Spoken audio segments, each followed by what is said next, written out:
but you have no camera control in this game. And that's fine, but sometimes on certain maps where the door's entrance is like in the far, far foreground, like running into the foreground just never feels good in any game. And they only kind of rendered the most maps from one direction. This room is an exception to that rule, though. The big cathedral room, they reverse the camera so you're always running into the background. They don't do that for every map. So sometimes you gotta just remember, oh, there's a door just in the foreground of this room that I have to run into. I don't think it makes us ring the bell again. I think the custodian's still going to be up here. Lord knows where he actually is most of the time. Does he wait for somebody else to ring the bell? Then he thinks, oh, wait, that's my job. I better get up there. And maybe they'll think that I ran it. Maybe they won't fire me for doing a terrible job. And you can see how much longer this would stretch out. Yeah, he's just standing here. How much longer this whole chapter would stretch out if you didn't have Magic Book giving you infinite sprint. I managed to find remnants of his journal, and it all points to Augustine's involvement. And then the custodian's just going to kick us in the nards right here. I love this conversation. Aye, the cathedral's dark secret has been uncovered. I too suspected this. Of course he suspect. Why didn't you just write down in a journal like, hey, I suspect that Bishop Zombieface is a heretic? Because apparently that's all the proof you need. So the custodian's like, yeah, all that work that you and Brother Andrew did, like, I suspected it all along, so. Murdered. The hand of Jude never existed. So who figured out that the hand of Jude wasn't real and then wrote about it in that book of fake reliquaries? My days here are now. And why didn't Brother Andrew realize the hand of Jude wasn't real if he had that book all along? Oh, come on, man. Don't give me this horrible jagged dagger. Again, we just need a big button here that says something obvious thing. What little faith I have left is enough to save my soul. Please, take this thing away from me. Yeah, we wouldn't want you to get cut. Troubles me to no end. May your faith protect thee, Brother Luther, for that's all you have. I mean, we could just leave. Me and the custodian, we could just take off. I guess it's raining outside. We wouldn't want to get wet. We're like baldy heads, and that we're not allowed to wear hats, so. That glowy bit's probably okay. And then, of course, if you go straight back upstairs, like, the custodian's not up here now? Where did he go? If I was Luther, my thought would be like, oh, there must be a secret entrance in that room. Or at very least, hey, it's odd that I was talking to this guy in this room with no exits, and when I turned around, he was gone.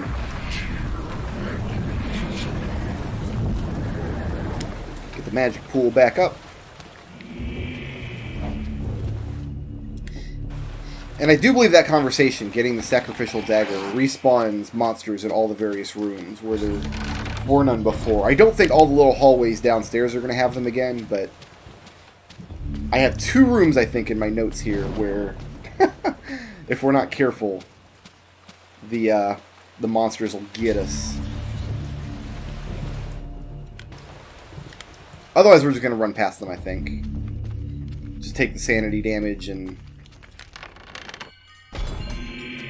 press on. Yeah, see you guys later. This room has trappers now.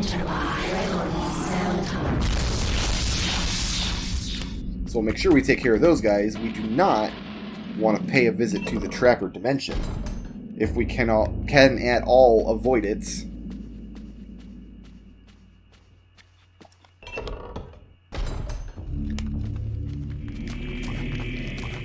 Back through the bust of Brother Luther room. Back down the secret stairway. Actually, not all of this area was covered with Anthony. Oh, look at all these crossbow bolts. That's awesome. I could use some of these. Beautiful. This is a sanity effect. It just fills the room up with ammunition for you. Whatever your weapon happens to be for the chapter, it gives you. So, interestingly, Because some characters... Luther got really upset about finding all that ammo. Some characters can't find ammunition for their ranged weapon in their chapter. Elia never finds blowgun darts. Lindsay... We will kill this guy because we have to do something in this room. Lindsay never finds shotgun shells laying around in his chapter. But you can still get the sanity effects. Of the infinite ammo sanity effects. That's the only way to actually see Elia's blowgun ammo. Exactly like the custodian, huh? Whatever you do, Luther, don't lean in and say, "Hey, buddy, are you in there? Were you teleported in there by a glowy bit?"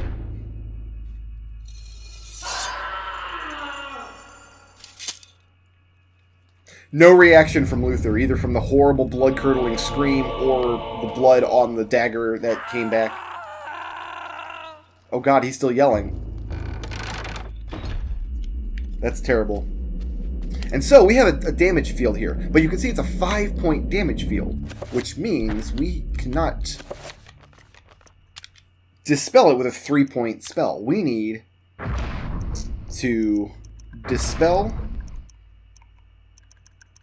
area, power.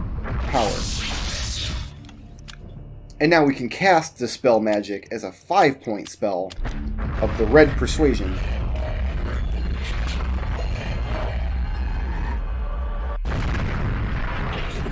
To get through it.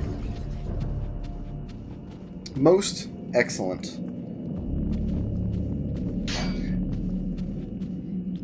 I like this just like deep open room, this like chasmous void underneath us. Oh, the custodian's been killed. Laying in a pool of his own blood is the custodian, Paul's only ally in this fight against the darkness. His soul no doubt lingers, fused to the altar on which his life has been taken. Yeah, because this altar is where his life has been taken, for sure. Watching over his rapidly cooling corpse, feeling all hope escape him, Paul's situation is suddenly 1,000 times more desperate than before. Now he is alone against the darkness. How could this have happened? Who could have possibly done such a thing? Wanting answers to clarify your new... Oh, that might be the most odious key and lock puzzle in a puzzly exploration kind of game, where the key is a knife and the lock is a man's torso. By the way, this Let's Play is rated PG-13 for violence and gore. I think of irony. Irony of what you, masquerading as a member of the Inquisition, stand for. I especially like this scene because Paul speaks of irony, but his speech is also ironic in a way because of what we now know of the Inquisition and how we look back on the Inquisition as a period of religious oppression in history. Like, the actual Inquisition was probably more in line with Bishop Zombieface here than it was with pious Brother Luther. Actually, that is pious. That's Pius Augustus. So, feast on this morsel. spoilerinos, I suppose. Let us return to our preparations. And this is what passes for a boss fight for Luther's chapter. You got to take down 2 bone thieves at a time. And the Zelototh bone thieves, because they don't have heads, it can be a little tricky. So all we're going to do here is power up the sword.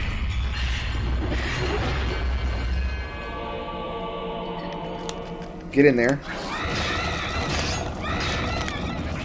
I think one of them's dead. Okay, now get the other one. Oh no. I was hitting the banister. There we go. Lay down. Oh, he's not dead! Maybe we just let the Mana Rock take care of him. Or maybe... we get him with the crossbow. Excellent. You know what? Gangsta style. And he moves no more. Okay, let's get our magic pulled back up. I got a crossbow for Bishop Zombieface here. We're on the hunt now. For man is the most dangerous quarry, and Zombieface bishops are the most dangerous type of man.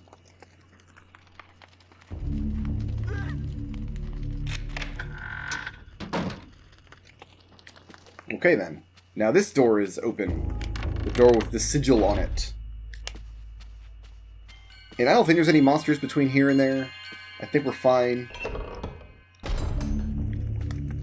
there's one more very opulent room to be had in the Oublié Cathedral.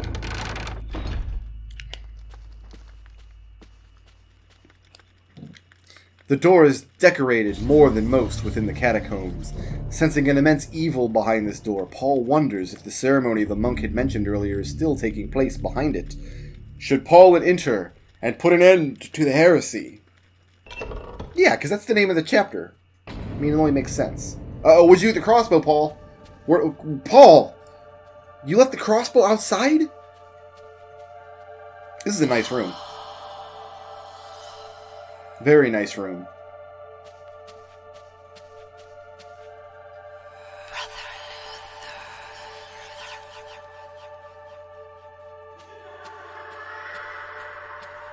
Really wish I had not left that crossbow outside now. He's second guessing his actions. He's thinking maybe I could have done this a little more intelligently, perhaps.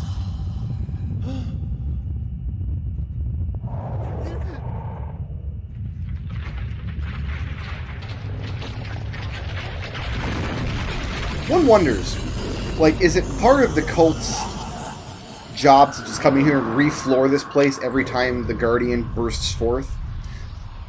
So this is the Zelototh Guardian, and Luther doesn't get to fight the Zelototh Guardian. But obviously, there's 3 different Guardians, with 3 different shapes and attacks, voice actors. Do not worry. I think the Zelototh Guardian is the least interesting of the 3, unfortunately. We will dispose of him ourselves. I think the Chaturga Guardian is maybe my favorite, because this happens, and I mean, yeah, that's kind of cool, but the ways that Luther dies at the hands of the other 2 Guardians... You know what, I'll just show you. Here you go, check this out.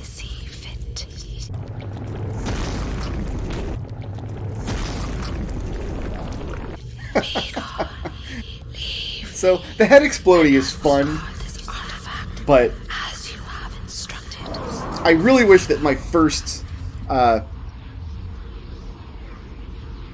exposure to this scene had been the Chaturga one, where it's just this extremely anticlimactic, just nope! That would have been really good. So, the fatal flaw in this chapter that you can't... you just can't escape.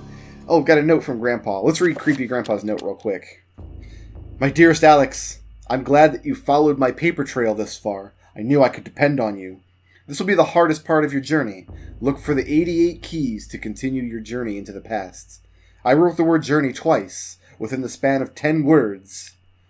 Your loving grandfather, Edward. Luther doesn't accomplish anything.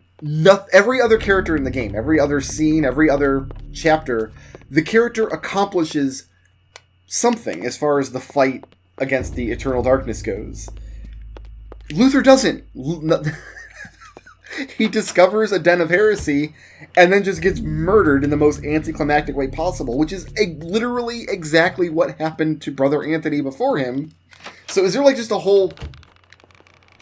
Oh no. Oh no. Who's this guy? The darkness is coming. Yeah, get back to Downton Abbey, nerd. Is there just like a whole chain of Franciscan monks?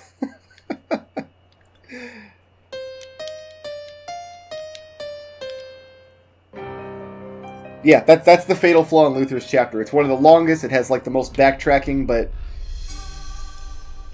Luther just doesn't accomplish anything. There was cut content to this game.